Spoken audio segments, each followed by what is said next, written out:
For weeks now, the heart of Pakistan's capital, Islamabad, has witnessed a stark tableau of resilience and desperation. Baloch families led by the Baloch Yagjeti Committee or the BYC has taken their decades-long struggle for justice to the very doorstep of power, enduring immense hardships and facing relentless obstruction. These are not ordinary street-side demonstrations.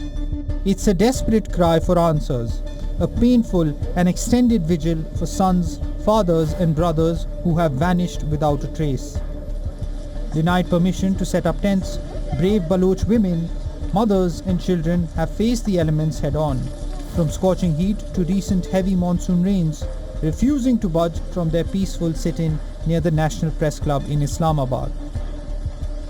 And they have real-life, first-hand stories of pain and horror to tell.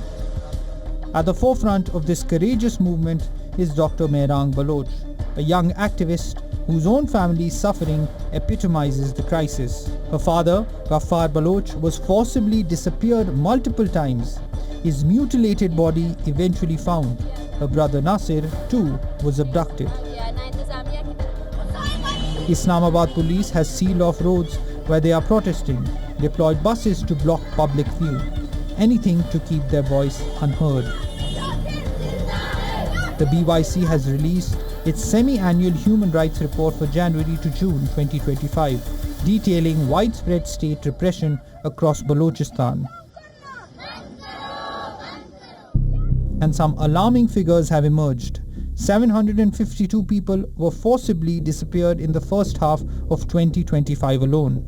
Of these, 181 were later released. 25 reportedly died in custody.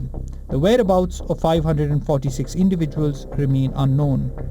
The report also documents 117 extrajudicial killings, with most occurring in staged encounters, custodial killings and so-called kill and dump operations.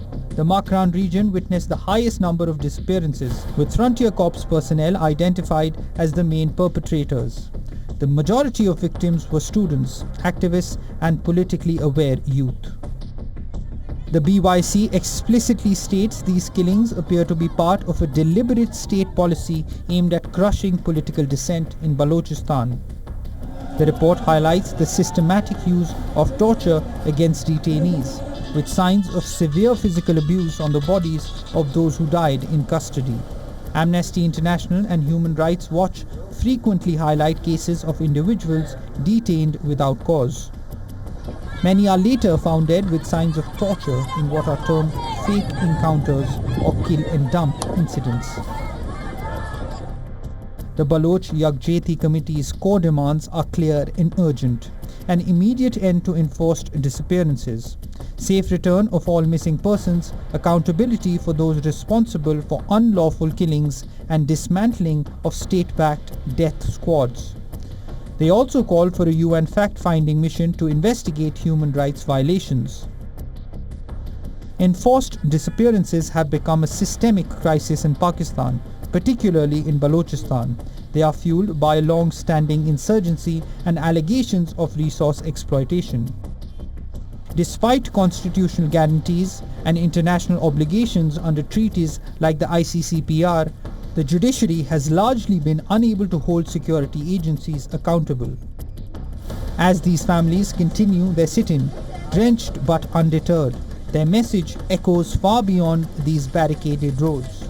It's a plea for humanity, for accountability, and for the fundamental right to know the fate of their loved ones. The world watches, waiting to see if Pakistan will finally address this deeply painful chapter in history.